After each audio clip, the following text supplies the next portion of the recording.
when a difficult day goes by. As much as I've loved dismantling the Empire and saving all your planets, I can't wait to get home and spend some quality time with my friends. I want everything to stay exactly like this and never change. Agreed.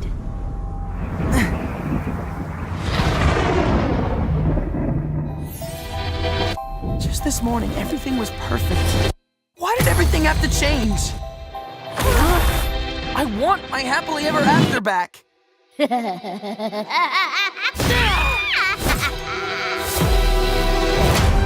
brought this thing here to kill me.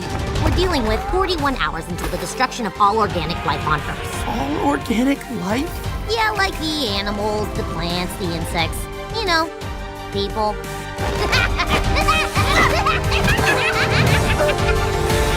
That's enough! It's the truth. It's the truth. It's the truth. Kind of love. It's the truth. It's the truth. It's the truth. Kind of love. Steven Universe the movie. September 2nd.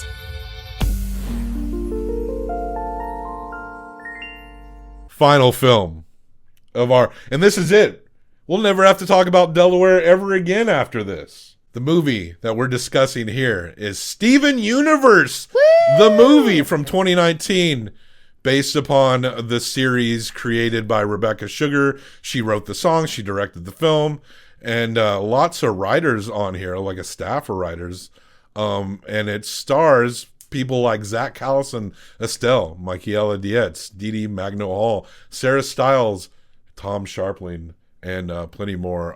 We love you, Tom Sharpling. Also featuring music by folks like Mike Kroll, Ted Leo, Amy Mann, Gallant, Lena Raine, and Chance the Rapper. There's a lot of people involved in this show. Steven Universe is this...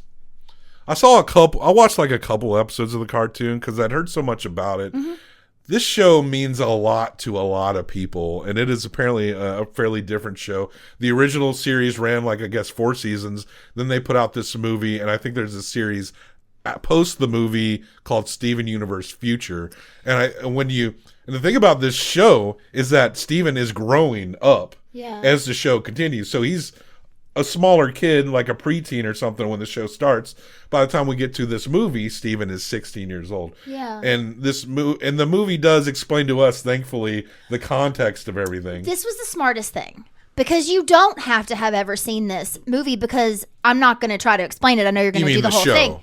Yeah. You don't have to ever have seen the show, because within this movie, the way it's set up, you learn everything you need to know about these characters. You understand who they are and why they work together. And this is a musical as well. Tons of songs, as I said. Loved it. And we hear about the story of the Gem homeworld, where this galactic being by the name of Pink Diamond goes to Earth and creates Steven with an Earthling. Had a baby. Yeah. She had a baby. And with Greg Universe. And his farmer's tan. And the planet Gem was in disarray until Steven would finally return with the pink gem that he inherited from his mother. And now, dear gems everywhere, I'm pleased to announce that Steven is finally ready to take his rightful place on Pink Diamond's throne. How's it going, everybody? I know you all might be thinking of me as the new Pink Diamond, but you don't have to put me on a throne. I already have a rightful place, and it's on Earth. Huh? What? I guess the original series ended with him going to space to help the other gems. And now we're here in the realm, and Steven wants to go home. And I love how gigantic the diamonds are. Yeah. Oh, that's right. The diamonds. Also, in this movie, like, it is an extremely female-heavy cast. Hell like, yeah. Only Steven and his dad, Greg Universe, are the only males in this whole, like, everybody, all small characters are female. Like, it is very female driven here. Yeah. And we will explain the Delaware roots with our geography, but those who are maybe obsessed with the show probably know where we're going to go with Oh, this. sure. But let's get into this interesting movie, and I gotta credit, like, the way it did such a good job of explaining the context of the show, which also helped explain the tone of the show, which is all about acceptance and like relationships. Even just that first scene with the diamonds where he's saying like, hey, I really want to go home. I have friends. I have a family. You know, I want to go back home.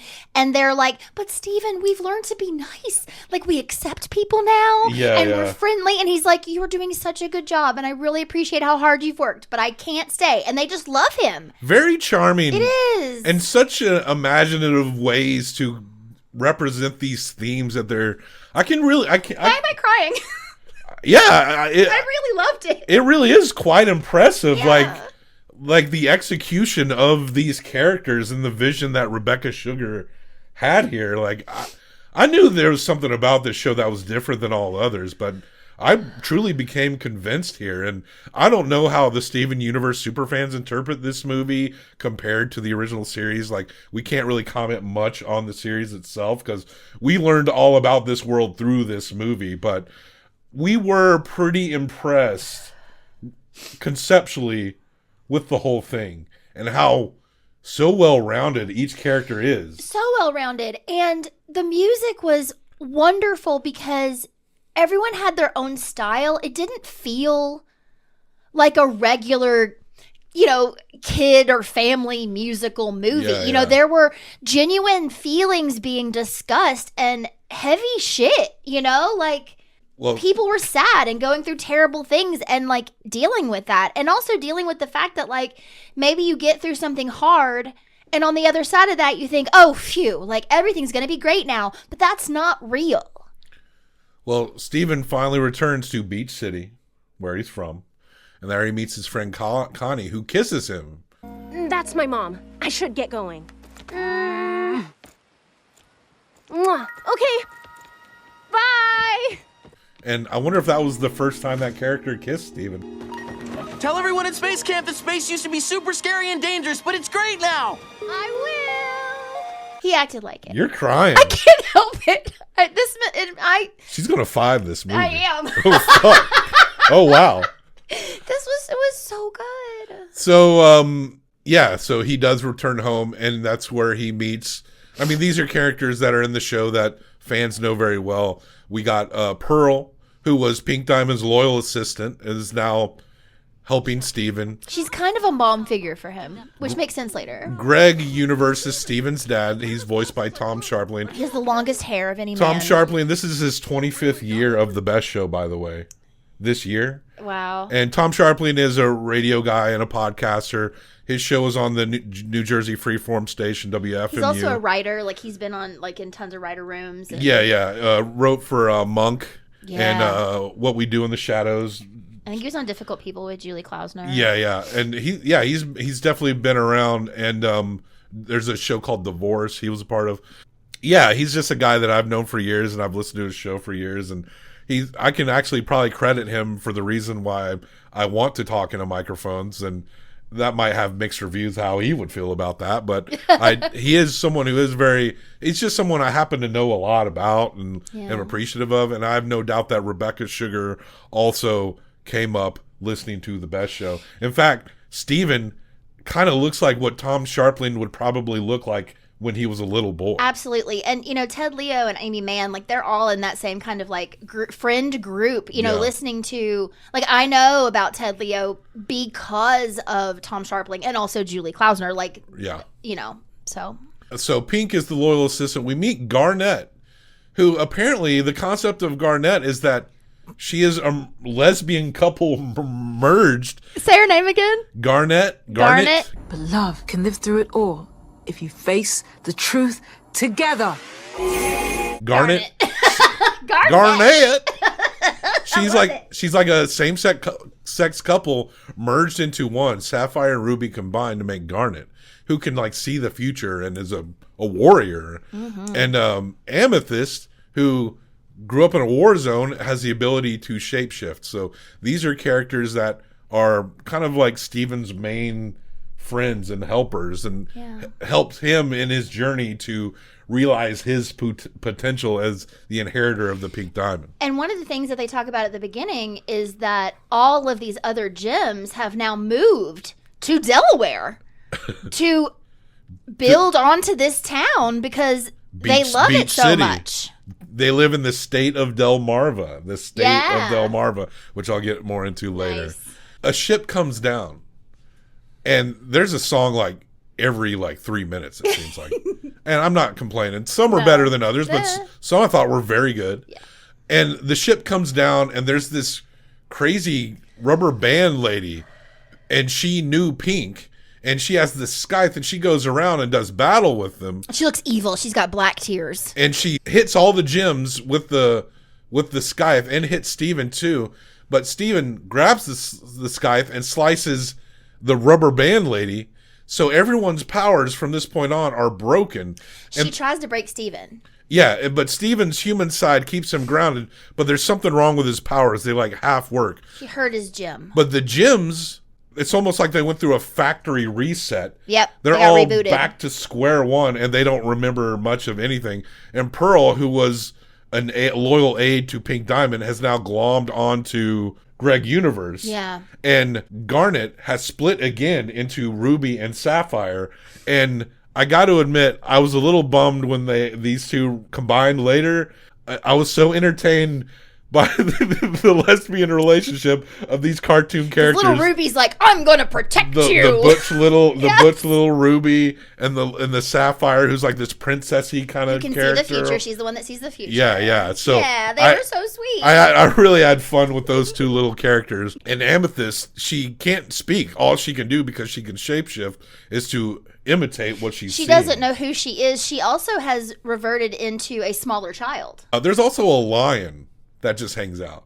He's pink, and Steven can store things in his mane, and he can also jump through his mane and ride him through portals.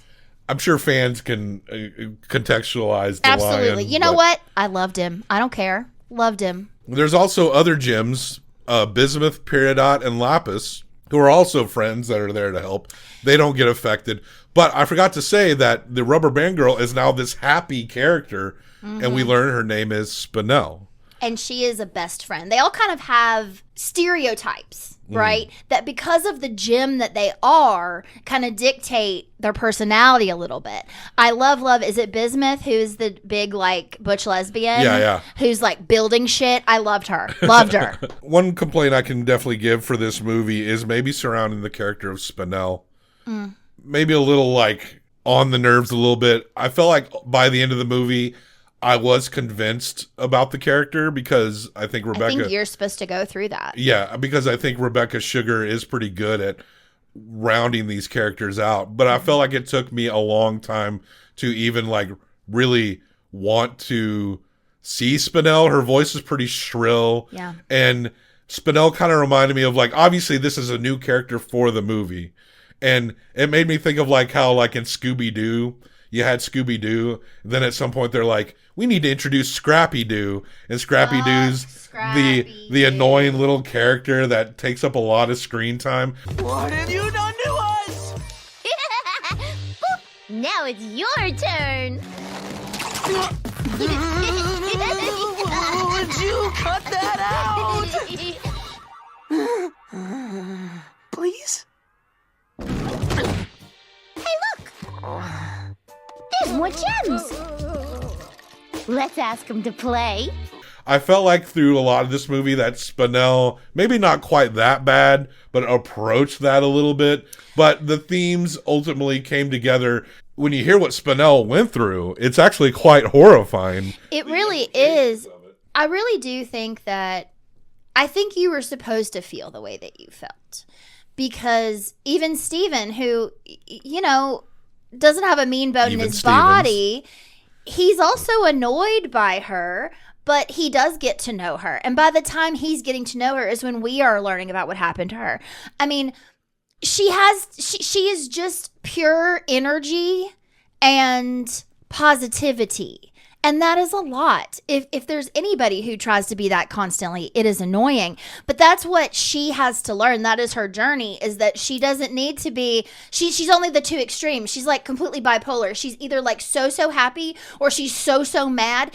And what she has to do is find that middle ground. And she's not able to find that until she can start over. When she landed, she had this big ship that injected into the hill above Beach City that is injecting biopoison, pure and uncut, they say in the movie. Oh my God, biopoison. And Stevens usually is strong enough to be rid of this thing, but he can't. He heals things. He's a healer. So the mission obviously is to get the gems to return back to their memories, but also they realize as they go through the process of doing so through a variety of ways that they have to bring Spinell back too, because she knows how to stop the injector from poisoning the landscape. Yeah. Well, there's different ways that they come back. There's one point where I think Amethyst has to go into this like art gallery, and through that Amethyst remembers her and Steven's secret handshake, which brings her back. Ruby and Sapphire, they merged because Ruby rescued Sapphire in some way, and that merged them. And they basically had to go in yet another aspect of this where an anvil's coming down. Steven can't hold it, but this time Sapphire rescues Ruby, and that's how they merge, though Garnet has to get her memories back later. Yeah, I think she has to be faced with something difficult once she is Garnet now, to become truly herself. The way they get Pearl back is pretty bizarre, because a lot of like combining relationships seems to be a theme here, where Steven has to merge with his dad to do like, and looking like some weird space Elvis. What do you want to do? You're the master of you, and isn't the thought enough to lift you off of the ground? Nothing is holding me back now. No one can push me around. Sounding like Ted Leo. But essentially that comes around to Pearl getting back, and they have to bring Pearl back because she remembers Spinell from the old days with Pink Diamond, and Pearl can communicate with her and try to get her to bring her back so they can free the injector. Yes, but also because she's their friend. Yes. And they want her to come back. Steven does convince Spinell to pull the thing back because they've been friendly to her this whole time, and Steven has been nice to her, but Spinell gets paranoid that she just got used. She gets jealous immediately. Like, I'm gonna reverse all this, and then you're not gonna be my friend anymore. Did you say what her problem was? Her whole issue? Abandonment issues. Go ahead and tell the story of Spinell. Oh my God. Okay, so Spinell, they go to this garden where Spinell lived with Steven's mom, Pink Diamond. And it was just the two of them. And Spinell was Pink Diamond's little sidekick, her best friend. It showed all these moments of Pink Diamond just being in love with her too, like giggling, laughing, whatever. But then Pink Diamond decides she's going to go, well, the Diamonds give her Earth. She's never had her own like planet to take care of. So they give her Earth to watch over. So she's like, I'm going to fucking go there. So she goes to Earth, but she leaves Spinell. And she tells Spinell that they're going to play a game. And she's like, you just have to wait for me here. This is fucking cruel as shit. And Steven does say at one point, and I really actually want to go watch the television show. This is really fascinating. Because he talks about how the looming figure of the mother she here kind of has let everyone down. Yeah. In different ways. And that's why I want to go back and watch it, because I'm so intrigued by, she's also like a very large person. Like all the Diamonds are extra large, but you know, Pink Diamond, when they embody her, she's like twice as big as Mr. Universe.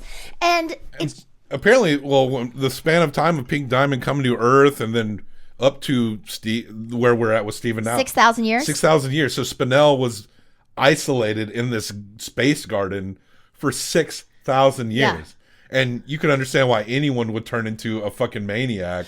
But it wasn't after until, that. Yeah, it was like, I think she said she saw something on the like monitor or whatever that showed that Pink Diamond had other friends and family. And that's when she was like, oh, fuck, she forgot me. She doesn't give a shit. And then that's when she decided to go kill everyone that Pink Diamond loved, which is Steven. One of this very clear concept that is also very impressive about this movie is the looming shadow of this character that we never see named Pink Diamond. We see her in flashbacks, but this Pink Diamond character Stephen also alludes to his own resentment of his mother and her not being there, because based on how they explained it to us, she came along, made Stephen, and then just disappeared. Like, we still don't know where she is. And where Stephen has to deal with the fallout of his legacy, but he's also resentful of that he has to deal with the legacy of someone who wasn't ever there for him, and not only abandon him, but abandon all her friends, not just Spinell, but Pearl. All these people knew Pink Diamond. They were all her friends. And loyal to her, and then she just decides to leave. So she's like abandonment issues are appear to be this very looming shadow over this whole thing. So I didn't actually catch that she left. I thought she died, because I thought that's why Stephen had her diamond. From what I understand, she just left and no one knows where she is. I think that I just implied that upon it, because not knowing the story at the beginning, I assumed the dead mother. There's always a dead parent, right? Yeah. Everyone loved her so much. The diamonds are like, Stephen, we need you because she loved you. You were hers. Know you're not her, but you were hers. That's so fascinating when this is the idea of you having being a child of divorce, and you love both parents, but one was there more than the other. And you have that resentment of the one parent that wasn't there as much, but you still love them, and you have good memories, but you also have these resentful memories as well. And that is so interesting to me. And I don't know, there could be Steven Universe episodes that are 10 times better than this movie in terms of execution or maybe there story. are, I'm sure. Because I think this movie is pretty well regarded, but it seems a little above average in terms of scores I've seen for it. So I don't know what the fan base feels about it, but I think as us taking in this world through this movie, we're really seeing the potential of how interesting all this is just through this movie. So I feel like we might go higher than even maybe some of the fans, just because this is how we're introduced properly to all these characters. Yeah. So it's like we're going through it backwards, but we're not lost, we're really not. Are you at the part where Stephen has to realize that he has to change? He has to change, and he confronts Spinell again, and she's screaming, and he says, she turns evil again. To prove to Stephen proves that he's not trying to use her when he just breaks the scythe, because she's accusing him of he's going to attack her. Yeah, he's holding it. She's like, why do you have that? Are you going to hurt me again? And we now understand why she has horrible trust issues, but we get a rescue montage of the bio-poison, people helping each other throughout Beach City. But yeah, Stephen has to accept change to fix his powers. They sing the song, I Can Make a Promise. That's when Stephen finally gets his powers back. The ship explodes. Spinell regrets. And the Beach City is still poison, but Stephen, I guess he could always do this. He can heal the earth by kissing it. So he'll kiss a poison ground and a patch of grass, and it'll just grow in this patch of grass. And he's like, well, I've got a lot of kissing to do. They're talking about keeping it hydrated. Which is interesting. Everything's going to be okay. There's still some fallout here, some serious fallout that they'll have to solve. Absolutely. They do say, though, that all the people are okay.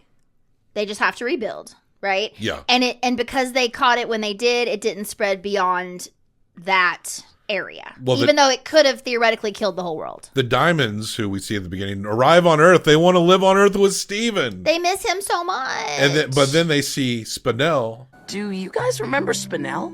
I'm sorry, who? Spinell, you've met the Diamonds before, right? Yeah, but they've never seen me like this.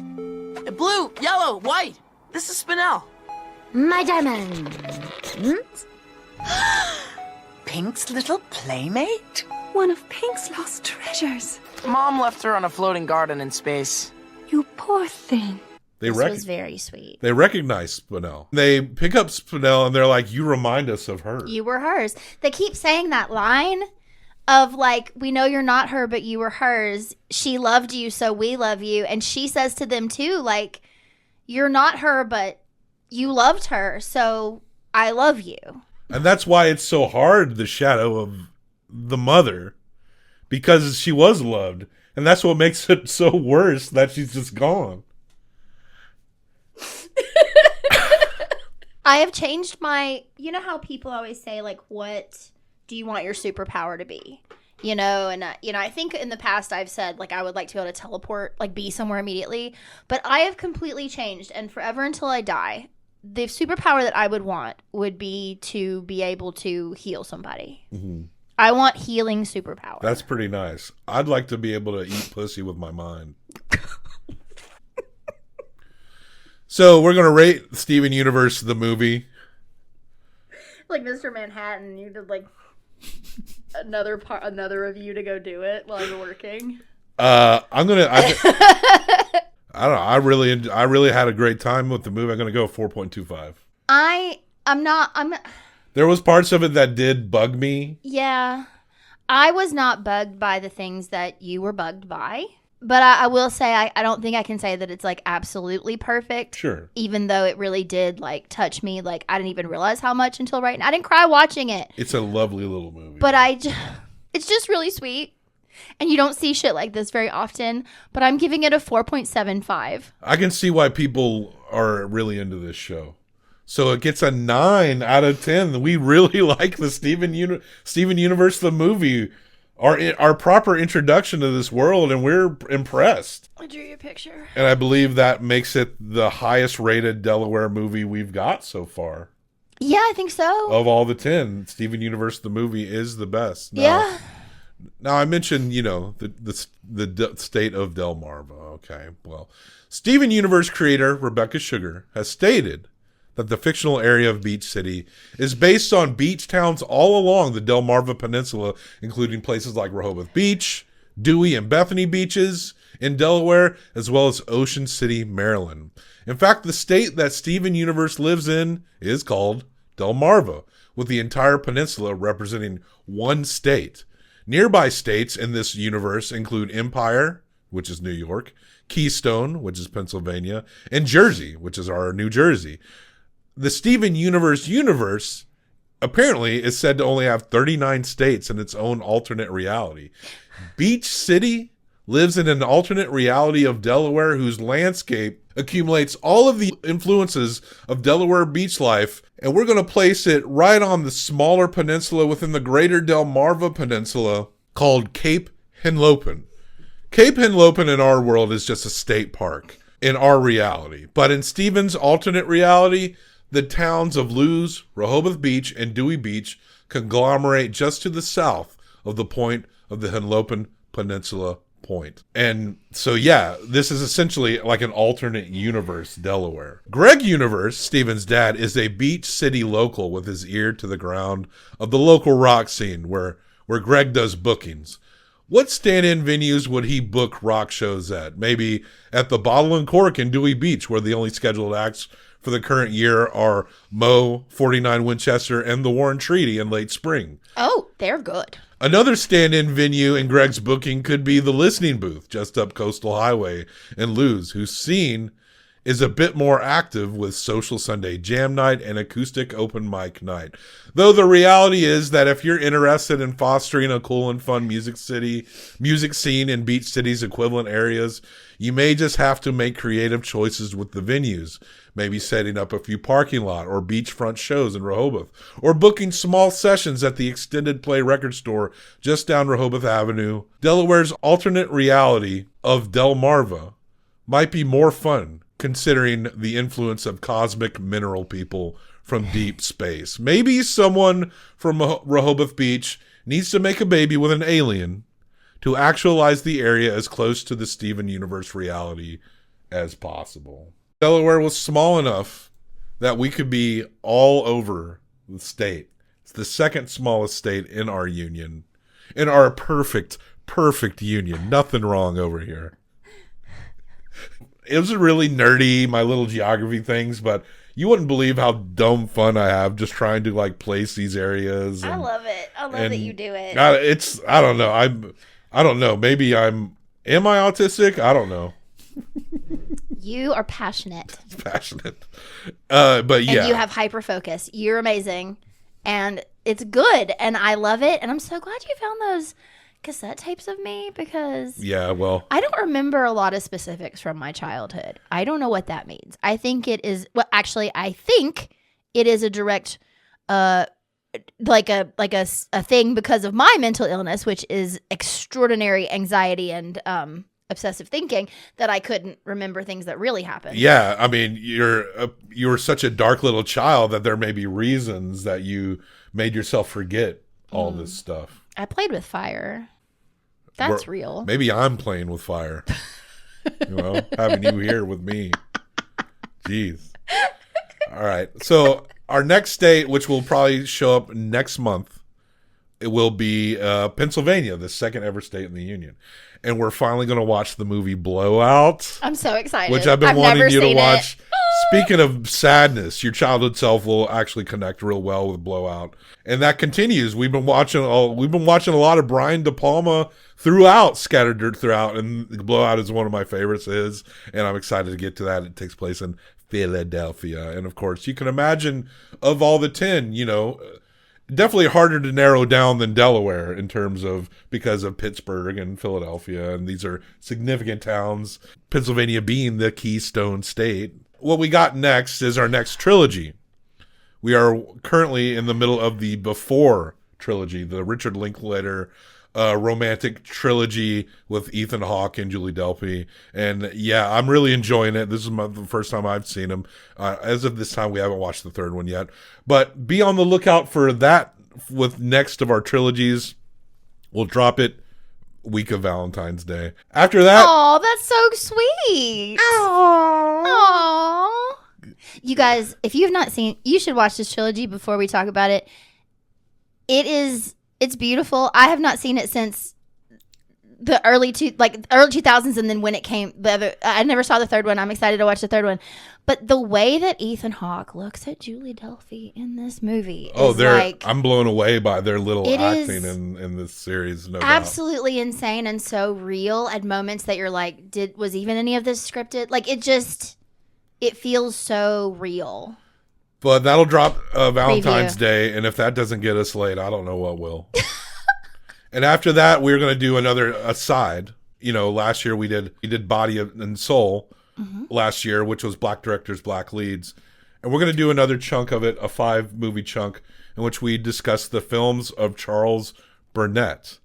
He's done 6 movies. We're going to talk about 5 because one of his movies are reserved for when we get to California for the States. Oh, okay. So, but we are going to watch pretty much the rest of his other films other than that one and discuss it for Body and Soul 2 for the artist Charles Burnett. And then after that, we're going to do a very casual discussion of the Oscar nominated movies that we have yet to discuss. We've discussed a few of them. Our list, we were way off. I think we might have tied because of how equivalently wrong we were in our selections. I didn't really score us because it was kind of embarrassing. Yeah. And Eddington, a snub on Eddington. Why? With those nominations. How? But we'll talk about that and have a very different type of loose discussion, general discussion episode we'll catch up on what we haven't seen and it's not going to be like this. It'll be all a world of it, but we will review movies there as well. And then after that, we will hit up Pennsylvania. And then PA. And then after Pennsylvania, we'll probably do our first of our year-long noir series as well. So there's a lot going on. Don't forget that we also have to watch a Catherine Bigelow movie at some point, so just get in with that too. It'll just be 2 episodes to encompass those, so we'll be okay. But yeah, if you've noticed lately, as far as fresh Projectors episodes, we have been doing weekly. We're having fun. Yeah, we are having fun. It is actually a lot of fun doing the state thing. I'm just saying we have been weekly again. But don't get used to it. Don't get used to it. Just leave us the opportunity to miss a week if we need to, because we've had a lot of things going on. We just went through an ice storm and everything is breaking around here. So, but so far, watching movies has been the one thing to bring us some joy lately. So that said, we appreciate you guys. Delaware, I would love to visit you one day. And I don't eat a lot of pork. Maybe a scrapple sandwich or I'll try the cream chip beef, maybe. Or I'll definitely eat a blue crab. I like seafood, so. All right. Anyway, we love you so goddamn much. So much. Happy Delaware. Thank you for watching and listening to the Projectors Podcast. Subscribe to us on YouTube or your preferred podcast listening application where we have hundreds more film discussions. Though our more recent episodes will be spread out, we are currently reposting episodes of our very first film podcast called Documenteers, in which we discuss documentary films. We're reposting those episodes every Tuesday until we're done, as well as anthology collections of our shorts once a month. Help us out by subscribing, recommending, listening, and leaving a nice review of the show wherever you can do such things. Thank you once again, and we formally apologize for anything Bob ever said.